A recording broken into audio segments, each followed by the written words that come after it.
Quarterly exam question பேப்பரில் இந்த 10 questions கண்டிப்பாக வருது. Important questions. வாங்க வீடியோக்குள்ளே போகலாம். ரிலேஷன் அண்ட் ஃபங்க்ஷனில் இந்த 2 சம் தான் important. Prove that root 2 is irrational. Next find the domain and range of f of x equal to 1/x-2. Okay, இந்த ஃபஸ்ட்டு சம் நிறைய நம்ம டிரைவ் பண்ணியிருக்கோம். பட் அகெயின் பார்த்துடலாம். ரூட் 2 இஸ் இராஷனல்னு ப்ரூவ் பண்ணும். நம்ம லெட்டஸ் அஸ்யூம் ரூட் 2 இஸ் ரேஷனல்னு நம்ம எடுத்துக்கலாம். ரேஷனல்னால் என்ன ஃபார்மில் இருக்கும்? p/q format. So root 2 equal to p/q. அடுத்து என்ன பண்ணுவோம்? Squaring on both side. Squaring on both சைட்னா 2 சைடும் ஸ்கொயர் பண்ணணும். அப்போ நமக்கு ஆன்சர் இந்த ஸ்கொயர் ரூட் 2 ஸ்கொயரும் கேன்சல் ஆகி 2p²/q² இருக்கும். ஸோ இந்த q அந்த சைட் கொண்டு போயிடுவோம். So p² equal to 2 × q². இதுக்கு மீனிங் என்ன? p² is even. ஏன்னா மல்டிபிள் ஆஃப் 2ன்னு இருக்குது, அதனால ஈவன். p² ஈவன்னா p இஸ் ஆல்சோ ஈவன் தான். அப்போ p ஈவன்னா p equal to multiple of ஏதோ ஒரு நம்பர். இங்கே p² இருக்கையில் q² இருந்தது, ஆனால் இங்கே p இருக்கையில் இங்கே ஏதோ ஒரு நம்பர் இருக்கும். அதை நம்மளே கேன்னு வச்சுக்கிறோம். ஓகே, இந்த p-யை எதில் சப்ஸ்டியூட் பண்ணுறோன்னா இந்த ஈக்குவேஷனில் சப்ஸ்டியூட் பண்ணுவோம். ஸோ சப்ஸ்டிடியூட் p in இதுக்கு ஈக்குவேஷன் 1ன்னு நேம் பண்ணிக்கலாம். ஈக்குவேஷன் 1. அப்போ என்னது? இந்த pக்கு பதில் தான் 2kன்னு போட போகிறோம். அப்போ 2k the whole square equal to 2 × q². So 2 2s are 4k², k². So 4k² divided by இந்த 2 இங்கே வந்துடும் equal to q². 1 2 2 2s are 4. இப்போ என்ன கிடச்சிருக்கு? q² equal to 2k². அப்போ இதுக்கு மீனிங் என்னது? q is even. q² is ஈவன்னா q இஸ் ஆல்சோ ஈவன். அப்போ qவும் ஈவன்னு கிடச்சிருக்கு, pயும் ஈவன்னு கிடச்சிருக்கு. அப்போ இதுக்கு மீனிங் என்னது? pயும் qவும் ஏதோ ஈவன் நம்பர். கண்டிப்பாக 2 டேபிளில் கேன்சல் ஆகும் ஏதோ நம்பரால். அப்படி ஆச்சுன்னா அது ரேஷனலே கிடையாது. ரேஷனல்னால் என்னது? pக்கும் qக்கும் எந்த காமன் நம்பருமே இருக்கக்கூடாது, காமன் ஃபேக்டரே. ஆனால் இங்கே 2ன்னு ஒரு காமன் ஃபேக்டர் அமைஞ்சிருக்கு. அப்போ என்ன அர்த்தம்? நம்ம அஸ்யூம் பண்ணது ரூட் 2 இஸ் ரேஷனல்னு அஸ்யூம் பண்ணது தப்பு. ஸோ அவர் assumption is wrong. therefore the root 2 is irrational அப்படின்னு ஆன்சர் முடிக்கிறோம். Clear? Next sum find the domain and range of அப்படின்னு கொடுத்துட்டாங்க. ரேஞ்ச் டொமைன்னா என்னது, ரேஞ்ச்னா என்னதுன்னு நமக்கு வேணும். ஓகே, டொமைன்னா நம்மளோட எக்ஸ் வேல்யூ, ரேஞ்ச்னா ஒய் வேல்யூ, இப்படி ஞாபகம் வச்சுக்கலாம். இப்போ டொமைன் எக்ஸ் எங்கே இருக்குது? இங்கே இருக்குது. இந்த இடத்துல என்ன வேல்யூஸ் வரணும் அதுதான் டொமைன். ஆனால் இந்த எக்ஸ் இருக்கிற இடத்துல 2 மட்டும் வரக்கூடாது. ஏன்னா 2 மட்டும் போட்டோன்னா 2 - 2 டினாமினேட்டர் 0 ஆகிடும். டினாமினேட்டர் 0 ஆயிடுச்சுன்னா இந்த டோட்டல் நம்பரே வேல்யூவே கிடையாது, அதுக்கு இன்ஃபினிட்டிவ்னு ஆகிடும். ஸோ டொமைனுக்கு எக்ஸுக்கு என்ன வேல்யூனாலும் வரலாம், ஆனால் எக்ஸப்ட் 2, அவ்வளோதான். இதுதான் ஆன்சர். இப்போ ரேஞ்சு பார்ப்போம். ரேஞ்சுனா ஒய் வேல்யூன்னு சொல்லியிருக்கோம். ஒய்ங்கிறது இந்த எஃப் ஆஃப் எக்ஸை தான் நம்ம ஒய். அப்போ இந்த இடத்துல என்ன நம்பர் வரக்கூடாது? இந்த இடத்துல என்ன நம்பர் வரக்கூடாதுன்னா 0 மட்டும் வரக்கூடாது. 0 தவிர என்ன நம்பர் வந்தாலும் இந்த இடம் வேலிடு தான். ஸோ 0 மட்டும் வரக்கூடாது. So except 0. That's all. Numbers and சீக்வன்ஸில் 3 இம்பார்ட்டன்ட் கொஸ்டின்ஸ் இருக்குது. இது 2 மார்க்ஸுக்கு கேட்பாங்க. 2 mark question. Okay, find the 10th term of AP whose first term is 3, common difference is 5. First டேர்ம்னா a ஈக்குவல் டு 3, காமன் டிஃபரன்ஸ்னா d equal to 5. Find the 10th term. 10th termனா t10 equal to, formula என்னது? ஜென்ரலாக formula tnக்கு formula என்னது? a + n - 1 × d. So இப்போ t10க்கு கேட்டிருக்காங்க.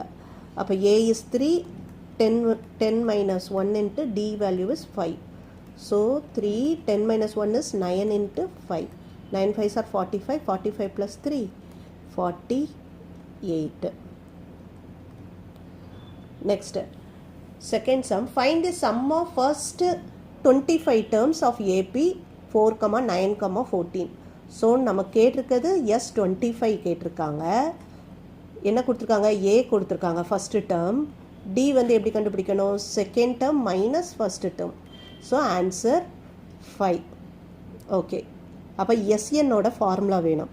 SN formula is n/2 into 2a plus n minus 1 into d. So n is 25. S25 தானே கேட்டாங்க. So 25/2 2 into 4, a value is 4 plus n minus 1 na 25 minus 1 24 into d value is 5. 25/2 4 2s are 8 plus 24 into 5. So இதை simplify பண்ணோன்னா 1600. Okay, our next sum. Insert 3 arithmetic mean between 2 and 20. Okay, already 2 சொல்லிட்டாங்க, அடுத்து 20 சொல்லிட்டாங்க. இதுக்கு இடையில 3 நம்பர்ஸை நம்ம insert பண்ணணுமா? ஓகே, ஃபஸ்ட்டு நம்பர் லாஸ்ட் நம்பர்னால் என்னது? இதுதான் ஏ. ஓகே, இதுதான் லாஸ்ட் நம்பர். இல்லைனா இப்போ நெக்ஸ்ட் நம்பருக்கு நம்ம எப்படி ஜென்ரல் ஃபார்ம் எழுதுவோம்? ஃபஸ்ட்டு டேர்ம் ஏ, செகண்ட் டேர்ம் ஏ ப்ளஸ் டி, தேர்டு டேர்ம் ஏ ப்ளஸ் 2d, ஃபோர்த்து டேர்ம் ஏ ப்ளஸ் 3d, ஃபிஃப்த்து டேர்ம் ஏ ப்ளஸ் 4d. அப்போ ஏ கொடுத்துட்டாங்க, லாஸ்ட் டேர்மும் கொடுத்துட்டாங்க. அதை வச்சு நம்ம சிம்பிளிஃபை பண்ணலாம். A equal to 2, a plus 4d equal to 20. இதில் சப்ஸ்டியூட் பண்ணலாமா? ஏக்கு பதில் 2ன்னு போடுவோம். 2 ப்ளஸ் 4d ஈக்குவல் டு 20. அப்போ 4d ஈக்குவல் டு 18. அப்போ d ஈக்குவல் டு 18/4. இதை சால்வ் பண்ணோன்னா 1 4 2 4s are 8, 3 4s are 12, 4 4s are 16.5. அப்போ 4.5. இப்போ செகண்ட் டேர்மை ஃபில் பண்ணலாமா? என்ன பண்ணணும்? a plus d. a is 2, 2 plus 4.5. 2 plus 4.5 என்னது? 2 plus 4.5 6.5. ஓகே, இப்போது இதை ஃபில் பண்ணலாம். தேர்டு டேர்ம் என்ன பண்ணணும்? 2 plus 2 into 4.5. அப்போ நம்ம ஆன்சர் என்னது? 11. அடுத்த டேர்ம் ஃபார்முலா என்னது? 2 plus 3 into 4.5. அப்போது ஆன்சர் 15.5. அப்போது இதுதான் இன்சர்ட் 3 டேர்ம்ஸ் கேட்டாங்க. இதுதான் அந்த 3 டேர்ம்ஸ். அதுக்குரிய ஃபார்முலா என்னது? இதுதான் அதோட ஃபார்முலா. இது ஏ கொடுத்துருந்தாங்க, டியை ஃபைண்ட் அவுட் பண்ணுறதுக்குரிய கேல்குலேஷன். கிளியர்? அல்ஜிப்ரா சாப்டரில் இந்த 2 கொஸ்டின்ஸ் இம்பார்ட்டண்ட். ஓகே, என்ன கொடுத்துருக்காங்க? a + 1/a = 3, find this. Okay, இந்த மாதிரி சம் கொடுத்தாலே நம்ம என்ன பண்ணணும்? a + 1/a whole square find out பண்ணணும். a² + b² + 2 × a × b. ஓகேவா? இதுதான் a, இதுதான் b. அந்த ஃபார்மேட்டில் நம்ம எக்ஸ்பேண்ட் பண்ணிட்டோம். 1/a² ப்ளஸ் இங்கே a, இந்த a கேன்சல் ஆகிடும், வெறும் 2 தான் இருக்கும். லெஃப்டில் என்ன இருக்குது? a + 1/a the whole square இருக்குது. a + 1/aக்கு பதில் 3ன்னு போட்டுக்கலாமா? ஸோ லெஃப்டில் 3² = a² + 1/a² தான் நமக்கு கேட்டிருக்காங்க. இந்த 2 இந்த சைடு கொண்டு வந்துடுவோம். ஸோ -2 ஆகிடும். So 3 3s are 9 - 2 7. So answer 7. இதுக்கு ஆன்சர் 7. இது 2 மார்க் கொஸ்டின் நமக்கு கேட்பாங்க. நெக்ஸ்ட்டு ஃபேக்டரைஸ் x⁴ மைனஸ் இது. ஓகே, நமக்கு ஃபேக்டரைஸு நமக்கு நிறைய ஐடென்டிட்டி தெரியும். இது எது மாதிரி ஃபாலோ பண்ண போகிறோன்னா a² - b² format. a² - b²னா a + b × a - b எழுதிக்கலாம். ஓகே, அப்போது இந்த ஐடென்டிட்டிக்கு 2 டேர்முக்கு ஸ்கொயர் இருக்கணும். அப்போ நம்மக்கிட்ட என்ன இருக்குது? x⁴ -16. இதை x² த ஹோல் ஸ்கொயர் -4 ஹோல் ஸ்கொயர். இப்போ இது பார்க்குறதுக்கு a² - b² மாதிரி இருக்குது. அப்போது இந்த மாதிரி ஐடென்டிட்டியில் இருந்தால் நம்ம a + b a - b எழுதிக்கலாம். எழுதியாச்சு. ஓகே, இந்த ஃபஸ்ட்டு டேர்மை எதுவும் சேஞ்ச் பண்ண முடியாது. இப்போ செகண்ட் டேர்ம் பாருங்கள், அகெயின் இது பார்க்குறதுக்கு ஏ ஸ்கொயர் மைனஸ் பி ஸ்கொயர் மாதிரி இருக்குது. இது ஸ்கொயரிங் இல்லைன்னு யோசிக்கக்கூடாது. 4 2 ஸ்கொயர்னு எழுதிக்கலாம். ஸோ எக்ஸ் ஸ்கொயர் மைனஸ் 2 ஸ்கொயர்னு எழுதிக்கிறோம். ஸோ இந்த ஐடென்டிட்டி எப்படி எழுதிக்கலாம்? அகெயின் ஏ ப்ளஸ் பி இன்ட்டு ஏ மைனஸ் பின்னு ஸ்ப்ளிட் பண்ண முடியும். ஏன்னா இது லுக்கிங் லைக் ஏ ஸ்கொயர் மைனஸ் பி ஸ்கொயர் மாதிரி இருக்குது. ஸோ ஃபஸ்ட்டு டேர்ம் சேஞ்ச் பண்ணலை. இந்த செகண்ட் டேர்மை தான் எப்படி எழுதிக்க போகிறோம்? X plus 2 X minus 2. Geometry இல்லைனா ட்ரையாங்கிள்ஸ் இந்த சாப்டர்ஸில் நமக்கு 2 கொஸ்டின் இம்பார்ட்டண்ட்டு. இது நமக்கு 5 மார்க்கு, இது நமக்கு 3 மார்க்ஸு. ஓகே, என்ன கொடுத்துருக்காங்க? The ratio of the area of two similar triangle is சிமிலராக இருக்குது. அதோட squares of the ratio of their corresponding sides அப்படின்னு சொல்லியிருக்காங்க. அப்போ நம்மளே எப்படி எடுத்துக்கலாம்? ஏபிசி PQ இல்லை DEF எப்படி எடுத்துக்கலாம்? இதை என்ன ப்ரூவ் பண்ணணும்?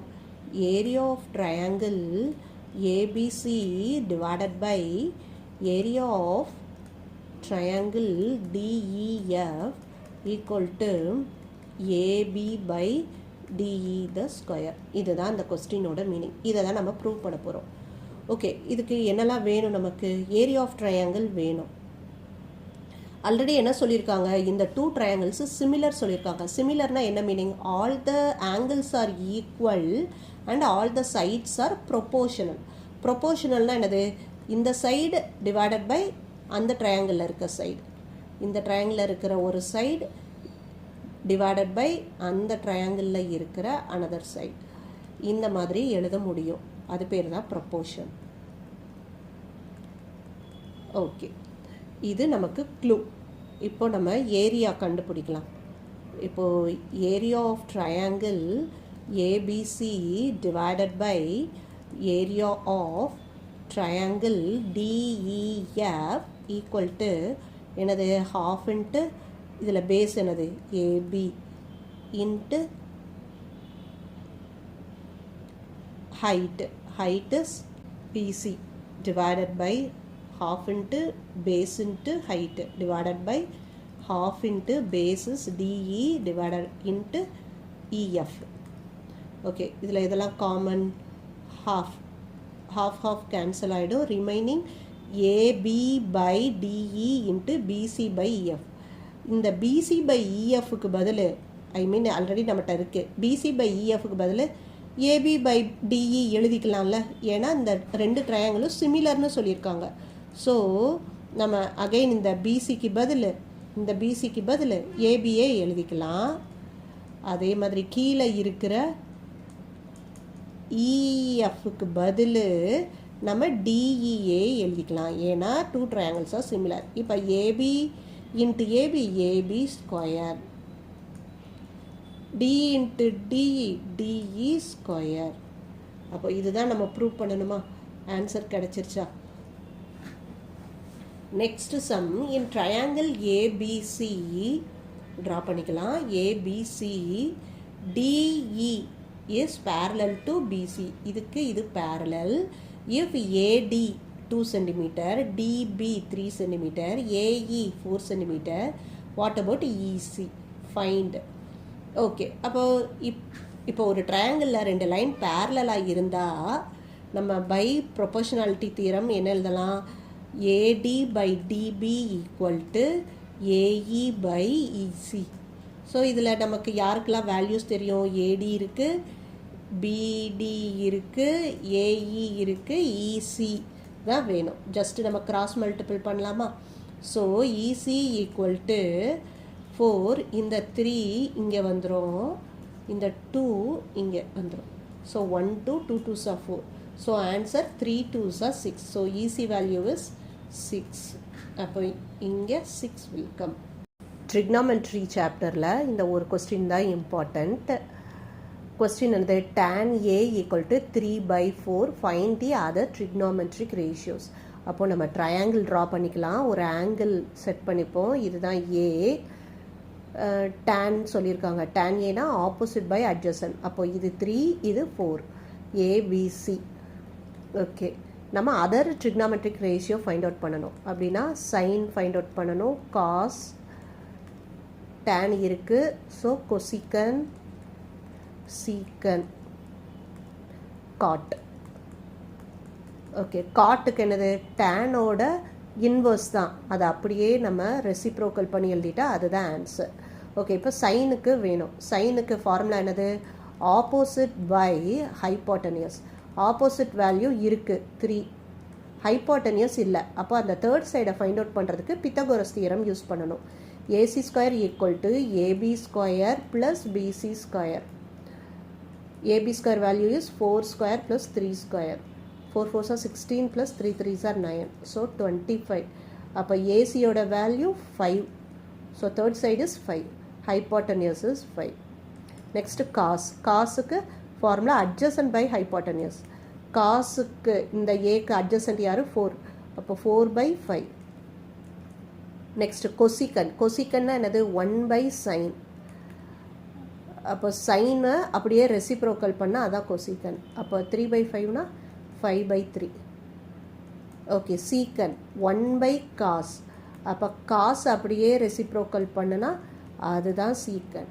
Next cot. காட் வந்து டேனை ரெசிப்ரோக்கல் பண்ணுவோம். Tan 3 by 4. ஸோ நம்ம 4 by 3 எழுதிட்டோம். ஸோ இது இம்பார்ட்டன்ட் 5 மார்க் கொஸ்டின். இந்த மாதிரி யூஸ்ஃபுல் கண்டென்ட் உங்களுக்கு வேணும்னா கண்டிப்பாக அந்த சேனலை சப்ஸ்கிரைப் பண்ணி லைக் பண்ணுங்கள், உங்கள் ஃப்ரெண்ட்ஸுக்கு ஷேர் பண்ணுங்கள்.